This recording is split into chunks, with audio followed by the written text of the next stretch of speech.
गंगा कहती है लक्ष्मी तू मुझ पर हंसी है, सरस्वती कहती है तूने मुझे नदी का वेग बनाया है, हम तुझे श्राप देते हैं कि तू पौधा बनेगी, तू वृक्ष बने। वो वृंदावन कर तुलसी बनी है, तुलसी का पौधा लक्ष्मी का ही स्वरूप। पार्वती जी आ गई, क्या हुआ क्या ये बताओ, क्या बात है? पार्वती जी इसने मुझ पर हंसा है, गंगा जी कहती है। सरस्वती कहती है मुझे श्राप दिया है इसने, लक्ष्मी। क्रोध आया, मां पार्वती बोली क्या क्या है ये तुम्हारा विवाद, रुको जरा, आपस में तुमने क्रोध कर कर एक दूसरे को श्राप तो दे दिया, पर भान करो कि कितना कष्ट झेलना पड़ता है। माता पार्वती कहती है 84 लाख योनियों में से 20 लाख योनि है लक्ष्मी वृक्ष और पौधे की। अगर तू पृथ्वी पर जाकर एक बार वृक्ष बन गई तो 20 लाख बार तुझे वृक्ष की ही योनि प्राप्त कर। तो लक्ष्मी जी ने पार्वती से कहा कि ऐसा कुछ नहीं हो सकता कि जिससे मैं एक बार में 20 लाख योनि से छूट जाऊं, वो क्रम हो सकता है? मान लो 20 लाख योनि से मैं एक बार में छूट जाऊं, ऐसा कुछ हो सकता है?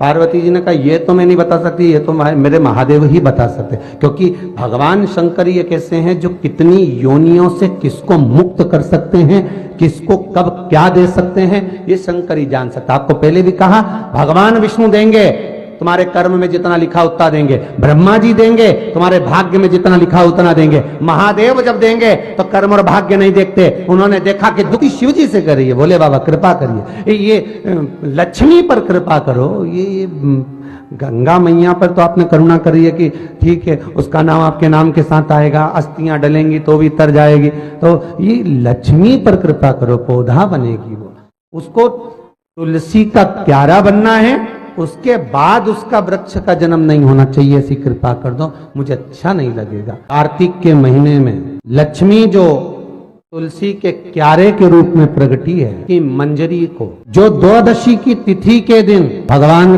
शालिग्राम के चरणारविंद में समर्पित कर देगा, तुलसी उसके बाद कभी दूसरे वृक्ष का रूप धारण नहीं करेगी, वो एक ही रूप धारण कर कर मोक्ष पा जाएगी, अगला वृक्ष का जन्म नहीं होगा, क्योंकि 84 लाख में से 20 लाख योनि वृक्ष की, और वृक्ष की योनि पाना और उसको भोगना सबसे कठिन काम। इसलिए हमारे हिंदू धर्म में एक नियम बनाया है कि तुलसी की सेवा में सबसे बड़ी सेवा कौन सी है, बोलो जम के जरा, तुलसी की सेवा में सबसे बड़ी सेवा कौन सी है? मंजरी को उतार, मंजरी को उतार दो। तुलसी कहती है कि मेरे सिर पर जो मंजरी लगी हुई है, ये जो तुलसी के पौधे में जो मंजरी लगी है, इसको उतार दो, भगवान को चढ़ा दो, मेरे ऊपर मत रखो, रखोगे भार होगा मेरे ऊपर, इसको उतारो।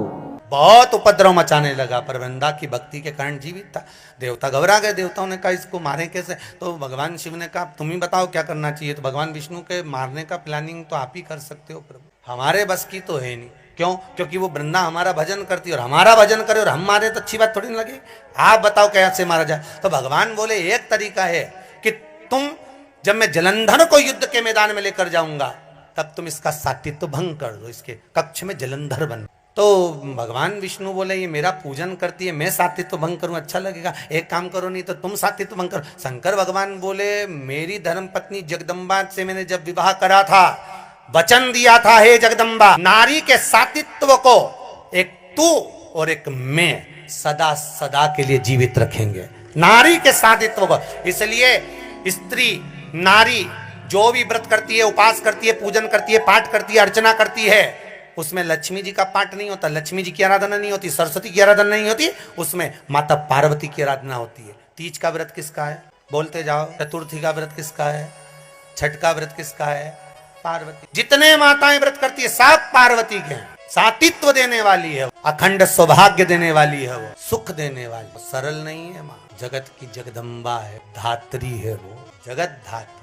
पहचानो जरा, इसके पति हो अष्ट सिद्धि नव निधि के दाता, स्वयं शंकर जिसका पति हो उसके पास में अष्ट सिद्धियां नव निधियां, तो चारों तरफ बिखरती हुई अष्ट सिद्धि नवनिधियां चलती हो, तो वो सहज कैसे हो? सहज नहीं हो। अब भगवान विष्णु गए जलंधर बनकर, जलंधर को ले गए शंकर, मार दिया शंकर भगवान ने जलंधर को, सिर कटा, वृंदा की गोद में गया तो वृंदा का पति तो अंदर बैठा, ये कौन? देखा ये तो नारायण। क्रोध आ गया वृंदा को, मेरा पति मर गया, आपके कारण मेरा सात्वित्व भंग हो गया, मैं तुम्हें श्राप देती हूँ, तुम पत्थर हो जाओ। भगवान कहते हैं वृंदा, माना मैं पत्थर का हो जाऊंगा क्योंकि तुम्हारा हृदय कठोर हो गया नारायण। एक नारी का सात्वित्व क्या होता है तुमने उसको डिगा दिया है, पत्थर के हो जाओ तुम। वृंदा अपना शरीर त्यागती है, हाथ में जल लेकर भस्म करती है, तुलसी का क्यारा बनती है, उसमें से आवाज निकलती है, शंकर भगवान आपने मेरे पति को मारा तो तुलसी का दल आप पर कभी नहीं चढ़ेगा।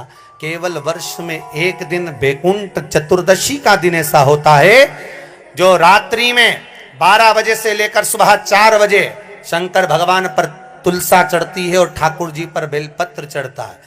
उस बेलपत्र और तुलसा को शहद की शीशी में रखा जाता है। जो बच्चा पढ़ने में कमजोर होता है, बुद्धि से कमजोर होता है, वो शहद कम से कम 2 महीना 3 महीने तक चटाया जाता है, तब बच्चा बुद्धि और विद्या में तेज हो जाता है।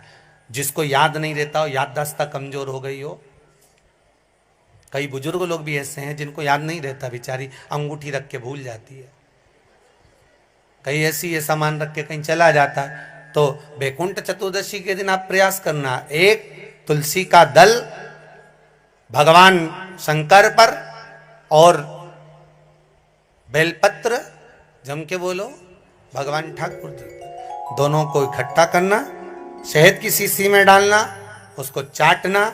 महाराज विवेक बुद्धि तीव्र होगी, याददाश्त बनी रहेगी, याद रहेगा किसी और वाले महाराज ने क्या क्या सुनाया था, तो अगली बार कम से कम तुम भी तो कथा बाज सकते हो।